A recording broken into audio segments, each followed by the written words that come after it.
کیونکہ شروع میں فرینچ نے ان کا بہت ساتھ بھی دیا تھا، اور ایسے لوگ تھے اس وقت بھی کہ جو ٹیپو سلطان کے وفادار تھے.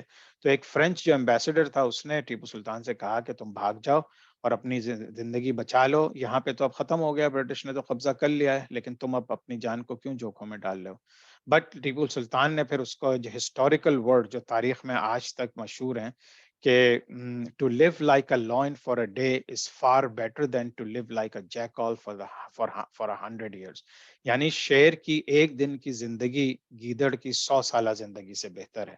یہ مشہور جملہ ہے جو ہم لوگ اپنی زندگیوں میں یوز بھی کرتے ہیں، اور جو ہے کسی ٹیپو سلطان کے لیے جو یہ چیز جو اس کا قول تھا وہ بہت ہسٹری میں ایک بہت بڑے انداز سے استعمال ہوتا ہے. لیکن ہم جب یاد کرتے ہیں ٹیپو سلطان کو تو ہمیں یہ ضرور یاد آتا ہے کہ اس نے کہا تھا کہ یہ بہتر ہے کہ میں لڑ کے مر جاؤں، شیر کی ایک دن کی زندگی گیدڑ کی، یا یہ کہ میں غلامی کی زنجیریں پہن کے اور میں 100 سال تک زندہ رہوں، تو مجھے یہ منظور نہیں ہے.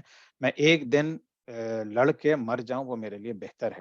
اور یہی ایک پیغام ہے جو اس کے بعد بھی پورے سب کانٹیننٹ میں جتنے بڑے بڑے اولیاء اللہ یا جو تحریک پاکستان میں لوگ شامل ہوئے یا جو بھی، تو ان لوگوں کا پھر بیسیکلی یہی نظریہ تھا کہ ہم غلامی میں اگر رہے تو پھر نہ ہم اپنے دین پہ عمل کر سکتے ہیں، نہ ہم اپنے دین کو امپلیمنٹ کر سکتے ہیں. تو اس کے لیے بہت ضروری ہے کہ ہم لڑیں اور شہید ہو جائیں، یا پھر ہم اپنی ایک الگ ایسی ریاست بنا سکیں جہاں پہ اللہ کے حکموں کے مطابق زندگی چلائی جا سکے. اچھا، تو مئی 4 1799 میں ان ٹیپو سلطان کو شہید کر دیا گیا. اور پھر جو ہے وہی جیسے میں نے بتایا میر صادق کے غداری کے اوپر. اور جب یہ بھی ایک واقعہ مشہور ہے کہ جب ٹیپو سلطان کو اس کی لاش تلاش کرنے کے لیے انہوں نے برٹش فورسز کو بھیجا، تو وہ اس کی باڈی کے قریب نہیں آ رہے تھے. وہ اتنا ڈرتے تھے اس سے، اس قدر خوف تھا ایک اکیلے آدمی سے کہ اس کی جو باڈی کو اٹھانے کے لیے کئی گھنٹے لگ گئے کہ کوئی بھی اس کے قریب جانے کو تیار نہیں تھا، بلکہ دور سے وہ اپنے گن سے یا ویپن سے اس کو ٹچ کر کے بار بار دیکھتے رہے کہ کہیں ایک دم سے اٹھ کے کھڑا نہ ہو جائے. تو سبحان اللہ، یہ اللہ تعالیٰ کی طرف سے تھا کہ اللہ نے اس کو اتنی عزت اور اتنا وقار دیا تھا کہ اس سے ساری دنیا تھراتی تھی. اور پھر جو ہے ہم دیکھتے ہیں کہ برٹش آرمی جو ہے اس وقت اس کی 50,000 سے زیادہ لوگ تھے، جس میں سے 26,000 اپنے لوگ تھے ان کے، 4,000 یورپین دوسرے فوجیں بلائیں تھیں، اور پھر انڈین آرمی کے جو لوگ تھے ان میں سے بھی انہوں نے بہت سو کو ریکروٹ کر لیا تھا، یعنی کہ پے کر کے اور ان کو لڑوا رہے تھے. نظام نے جو ہے 10 بٹالین بھیجی تھیں، 16,000 ہارس رائڈرز بھیجے تھے برٹش کی مدد کے لیے. تو تاریخ کا ایک بہت بڑا حصہ ہے. اور اسی وجہ سے جب میں آپ سے کہتا ہوں نا کہ ہمیں ڈاٹس کنیکٹ کرنے بہت ضروری ہیں، تو جب قیام پاکستان ہوا اور اس وقت کشمیر کی اسٹیٹ تھی، حیدرآباد کی اسٹیٹ تھی، اور کچھ اور سی آپ کے گجرات میں اور دوسری جگہوں پہ ایسی جگہیں تھیں جہاں مسلمانوں کی تعداد زیادہ تھی، لیکن سم ہاؤ وہاں پہ وہ پاکستان کے ساتھ وہ حصہ شامل نہیں ہو سکا. اس میں کچھ راجا مہاراجاؤں کا، کشمیر میں ایک سکھ راجا تھا اس کی وجہ سے ہوئی، اور عام جو عوام تھی اس کو سمجھیں ان کی خواہش کو نہیں دیکھا گیا، اور جو حکمران تھے ان لوگوں نے اپنے لحاظ سے فیصلے کیے. لیکن again this is something, it's part of history. As long as کہ ہمیں ہسٹری پتا ہے کہ کیا ہوا تھا، actual end of the day کیا ہوا تھا، I think that should be enough. لیکن اگر آپ لوگوں کو مزید اس میں تحقیقات کرنی ہے تو ضرور کریں. جب تک ہم کیوریس نہیں ہوں گے، ریسرچ نہیں کریں گے، بعض اوقات ہم بہت سے فیکٹ جو ہیں وہ مس کر جاتے ہیں. بہرحال، اور دوسری طرف ٹیپو سلطان کے پاس صرف 30,000 لوگ تھے، تو اب 50,000 پلس 16,000 ہارس رائڈرز بھی تھے، تو ان کی تقریباً آپ سمجھے ڈبل سے بھی زیادہ فورس تھی برٹش کی. تو یہ بہت مشکل تھا، لیکن اسٹل ٹیپو سلطان نے بہت بہادری سے لڑائی کی اور آخر میں شہید ہو گئے. اچھا،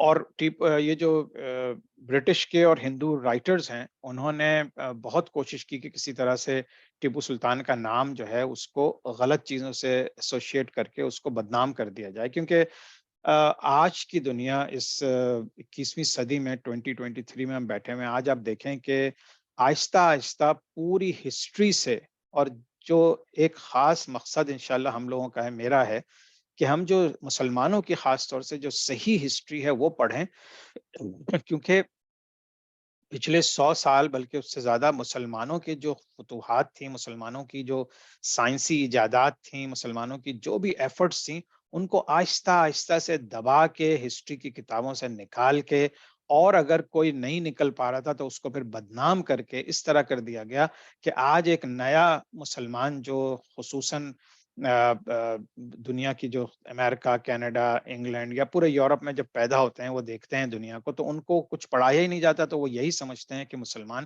جو ہیں وہ دہشت گرد ہیں، اور مسلمان جو ہیں انہوں نے کبھی انصاف پرووائڈ نہیں کیا، اور ان کا کبھی اچھا وقت نہیں گزرا، اور ان کے جتنے جو ہم لوگ ہیرو جنہیں بولتے ہیں ان کو وہ ولن بنا کے دکھاتے ہیں. تو you have to be very very careful. اس لیے نہیں کہ خدا نخواستہ آپ تاریخ کو غلط انداز سے اپنی طرف سے بھی باعث انداز سے دیکھیں، لیکن اس لیے کہ آپ حقیقت کو تلاش کر کے کم از کم جو when the credit is due آپ ان کو دیں کریڈٹ. تو اسی طرح سے انہوں نے کیا کیا کہ کیونکہ نیپولین کے بھی وہ لوگ سمجھیں برٹش خلاف تھے، اور ٹیپو اس کا ٹیپو سلطان تھا، تو یہ اپنے کتوں کا نام رکھنا شروع ہو گئے تھے. آج بھی آپ کو یاد ہوگا، بلکہ ہمارے مسلمان پاکستان میں بھی اکثر اپنے کتوں کا نام ٹیپو رکھ دیتے ہیں، کیونکہ برٹش نے رکھنا شروع کر دیا تھا، اور ہم لوگ تو غلام ذہنیت کے ہیں، ہم تو برٹش سے ہی غلامی سے آزادی سو کالڈ حاصل کی تھی، لیکن وہ آج تک ہم آزاد نہیں ہو سکے. اینڈ یو آل نو کہ آج کل کیا سلسلہ ہے. بہرحال تو ایک اور جو ان کی دشمنی کی جو ایک ایکٹ تھا ان کی دشمنی کا، کہ انہوں نے جو ہے اس کے اوپر ان کی جب ٹیپو سلطان کی ایک انگوٹھی ملی جو وہ پہن کے رکھتا تھا، اس کے اوپر انہوں نے بعد میں اس کے اوپر رام لکھ دیا، اور اس کو یعنی اس طرح سے دکھانا چاہا کہ ٹیپو سلطان بھی ایکچولی ہندو ہو گیا تھا. اب یہ ساری تاریخ میں ہمیں ملتی ہیں چیزیں، اس کی حقیقت کتنی ہے اللہ عالم، اللہ تعالیٰ بہتر جانتا ہے. لیکن بہرحال آپ لوگوں کو سب کو اس لیے پتا ہونا چاہیے کہ اگر کوئی اس کو پروف کرنے کی کوشش کرے تو آپ نے ہسٹری میں پڑھا ہوا ہے کہ یہ صرف مسلمانوں کو اور ٹیپو سلطان کو بدنام کرنے کی کوشش کی گئی تھی. ٹیپو سلطان بہت ہی ڈیواؤٹ پریکٹسنگ مسلمان تھا، تو بلکہ اس نے اپنے بہت سے جگہوں کے نام اسلامک، بہت سے شہروں کے نام اس نے اسلامک نامز رکھے تھے. آپ کو پتا ہوگا آج کل جو انڈیا میں حکومت ہے انہوں نے بہت سے مسلمان شہروں کے نام جو ہے وہ ہندو نام رکھنے شروع کر دیے ہیں. تو آپ یہ دیکھیں کہ یہ سلسلہ جو ہے وہ اس میں چلتا رہتا ہے، اور شاید اسی کے بدلے میں یا اسی کی یقیناً وہ لوگ بھی ہسٹری پڑھتے ہیں، انہوں نے جب یہ سنا ہوگا چیزیں تو اسی کے بدلے میں آج وہ ناموں کو چینج کر رہے ہیں. اچھا جی، اچھا ان کی ٹیپو سلطان کی پکچر کے بارے میں بھی بڑی ڈسکریپنسیز ہیں. ایک تو یہ کہ ٹیپو سلطان کی تصویر آپ نے جہاں بھی دیکھی ہوگی، آپ نے دیکھا ہوگا کہ وہ بہت ہی بڑی بڑی مونچھوں والا اور سخت گیر شخص، اور چہرے پہ اس کے مطلب روب اور دبدبا یہ. لیکن کہتے ہیں کہ ایک کسی کوئی ایک بہت ہی دبلے پتلے وہ تھے، اور ان کی داڑھی تھی، اور وہ بہت ہی ایک بزرگ نظر آتے تھے، یعنی کہ چہرے سے، اور ہر وقت ان کے صافہ بندہ ہوتا تھا سر پہ، یعنی کہ بالکل مسلمانوں کی سنت لباس میں وہ رہا کرتے تھے. لیکن ہم جو آج کل پکچر دیکھتے ہیں اس میں بڑی بڑی مونچھیں ہیں، اور بہت جو ہے ڈارک قسم کی، اور روب و دبدبا ان کے چہرے پہ، وہ سب یقیناً ان کی بہادری کی وجہ سے لوگوں نے ڈپکٹ کر دی ہوگی. بلکہ ایک جرنلسٹ تھا، اس نے ابھی recently with in last 10-20 years میں اس نے جو ہے برٹش میوزیم میں ایک ریئل پکچر دیکھ لی جو کہ ٹیپو سلطان کی تھی. تو وہ یعنی کہ وہ جو ٹیپو سلطان کی پکچر تھی، ظاہر بات ہے برٹش اپنی سم ہاؤ کہیں نہ کہیں کسی نہ کسی نے وہ تصویر لی ہوگی یا بنائی ہوگی، اور وہاں پہ میوزیم میں موجود ہے. اور وہ بالکل ٹیپو سلطان جو آج ہمیں تصویروں میں نظر آتے ہیں وہ ویسے نہیں تھے، بلکہ ایک بہت ہی بزرگ شخصیت کی شکل میں موجود تھے. اچھا جی، اب ہم دیکھیں اینڈ آف مسلم رول جو ہے وہ تو سب کانٹیننٹ میں سمجھیے کہ جنگ آزادی کے وقت ہو چکا تھا، یعنی 1857 میں. لیکن یہ ساری جو ہم باتیں بتا رہے ہیں یہ ابھی 1857 سے پہلے کی ہیں.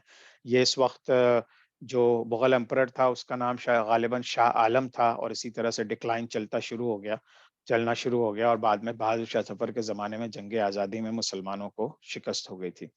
تو انڈیپینڈنس وار جو جنگ آزادی ہوئی تھی، مسلمانوں کی گورنمنٹ اینڈ ہو گئی تھی. برٹش رول جو ہے، برٹش راج امپوز کر دیا گیا تھا رائٹ نیکسٹ ایئر.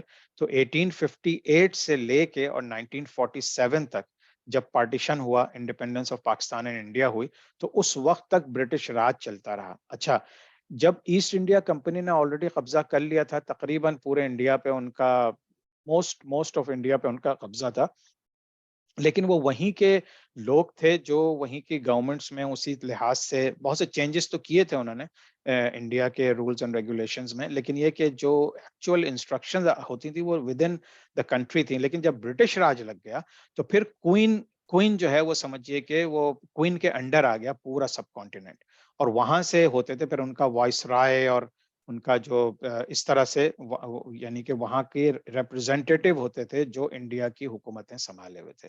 تو اس طرح تھا سلسلہ، اور یہ سمجھے مسلمانوں کی حکومت کا اینڈ ہو گیا تھا اس وقت. اچھا، اب یہ ایک تھوڑا سا نقشہ ہے، یہ بھی آپ لوگ تفصیل سے بعد میں دیکھ سکتے ہیں کہ برٹش کانکویسٹ آف انڈیا. تو یہاں پہ یہ اس کا لیجنڈ ہے، یہاں پہ آپ دیکھ سکتے ہیں کہ برٹش کہاں کہاں پہنچے، پھر کس وقت جو ہے کون سی فورسز کے ساتھ انہوں نے ایگریمنٹس کیے، اور کس طرح میسور حکومت کو تباہ کیا اینڈ آل دیٹ. تو انشاءاللہ یہ جب بھی موقع ملے یہ آپ لوگ دیکھ سکتے ہیں اس کو. یہ آپ کو صرف میں اس وقت یورپ میں کس طرح سے ممالک بٹے ہوئے تھے، تو just to give you an idea. اور انشاءاللہ تعالیٰ جس طرح لاسٹ کلاس میں بھی کسی نے مینشن کیا تھا کہ آپ لوگوں کو یہ بھی خواہش ہے کہ ہم دیکھیں کہ اس وقت دنیا میں کیا ہو رہا تھا، تو اگلی کلاسوں میں انشاءاللہ اس کا بھی ذکر کروں گا. لیکن ریل کوئک جو میں نے پورچوگال کا ذکر کیا تھا، اسپین اور پورچوگال کا، پورچوگال سے وہ سی کے ذریعے ساؤتھ امریکہ، افریقہ اور پھر ایشیا کی طرف آئے تھے. اسی طرح سے فرانس نے اپنی کولونائزیشن شروع کی، پھر نیدرلینڈز نے یعنی ڈچ نے شروع کی، اور پھر اسی طرح سے پھر برٹش تو پھر اس نے پھر آ کے تقریباً پوری دنیا پہ اس طرح سے قبضہ کر لیا تھا کہ اس کی کہتے ہیں کہ اس کی حکومت میں کبھی سورج غروب نہیں ہوتا تھا. یعنی اتنی بڑی حکومت ہو چکی تھی کہ کہیں ایک حصے میں سورج غروب ہو رہا تھا تو دوسرے حصے میں نکل رہا ہوتا تھا. تو انشاءاللہ تعالی اگلی دفعہ ہم کوشش کریں گے کہ 3 چیزیں ڈسکس کریں، اگر ایک کلاس میں پاسبل ہوا، نہیں تو 2 کلاسوں پہ. ایک تو ہم یہ بات کریں گے کہ بگننگ آف 20th سینچری، یعنی 1857 میں جنگ آزادی ہو گئی، 1947 میں پھر پاکستان کی تخلیق ہو گئی، اور اس کے بعد پھر یعنی 1900 سے لے کے جو 1947 کا جو وقت ہے وہ کس طرح سے گزرا. اس کے اندر آپ دیکھیں گے کہ 2 جنگیں عظیم ہو گئیں، اس کے اندر آٹومن امپائر ختم ہو گیا، اس کے اندر جنگ آزادی ہوئی، سب بہت کچھ اس طرح کی چیزیں ہوئیں کہ جو میں سمجھتا ہوں کہ اب بہت غور طلب ہیں، کیونکہ اب ہم جو کرنٹ دنیا میں رہتے ہیں اس کو سمجھنے کے لیے ہمیں بہت ضروری ہے کہ ہم ان تمام حقائق کو جانیں. تو انشاءاللہ اگلی کلاس میں ہم یہ سب ڈسکس کریں گے. اس کے علاوہ وقتاً فوقتاً میں آپ لوگوں کو نقشے کے ذریعے یہ بھی دکھاتا رہوں گا کہ جس وقت یہ ساری چیزیں ہو رہی ہیں، یہ جو 100 سال ہے تقریباً، اس وقت پوری دنیا میں کیا حالات تھے. دوسری طرف ورلڈ وار 1 کے بعد دنیا میں مسلمانوں کی تعداد کیا تھی اور کون کون سے ممالک ان کو دے دیے گئے تھے، اور پھر ورلڈ وار 2 کے بعد پھر مسلمان کی دنیا کے کیا حالات ہوئے، کیونکہ ورلڈ وار 2 جب اینڈ ہوئی 1945 میں، اسی کے 2 سال کے بعد پارٹیشن ہو گیا تھا. اور یقیناً ورلڈ وار 2 کے جو اثرات تھے اس کی وجہ سے بھی سب کانٹیننٹ پہ اور برٹش پہ جو ہے وہ کچھ ان کو ایسے پریشرز تھے یا ایسی چیزیں تھیں جو ان کو فورتھ کمنگ نظر آ رہی تھیں کہ جس کی وجہ سے انہوں نے پارٹیشن کی حامی بھری. لیکن بہرحال اب تاریخ اپنے آپ کو ایک بہت بڑے لیول کے اوپر جو ہے کروٹ لے رہی ہے تاریخ، اور جب جنگ عظیم 1 اور جنگ عظیم 2 ہوں گی تو پھر اس کے بعد سے جو دنیا کا ایک معاملہ سیٹل ہو گیا ہے، اب ایک نئی طریقے سے جنگ شروع ہو گئی ہے. اب وہ والی باتیں نہیں رہیں کہ آپ کسی جگہ گھس گئے اور یہ کیا، لیکن اب بہت بڑے بڑے جو کولونائزیشن اور امپیریلزم کی ٹرمز تھیں، اب یقیناً اس کے لیے کوئی ایک نئی ٹرم ایجاد ہونی چاہیے کہ جس میں کہ نہ صرف یہ کہ آپ کچھ علاقوں میں گھستے ہیں بلکہ آپ پورے ملک کو غلام بنا لیتے ہیں بغیر اس ملک میں قدم رکھے. اور یہ ہے جو آج کچھ ہو رہا ہے انشاءاللہ. تو اگلے ہفتے آپ لوگوں سے پھر ملاقات ہوگی. ابھی کوشچن آنسر لے لیتے ہیں انشاءاللہ. سبحانک اللہم و بحمدک، نشہد ان لا الہ الا انت، نستغفرک و نتوب الیک. السلام علیکم ورحمۃ اللہ وبرکاتہ.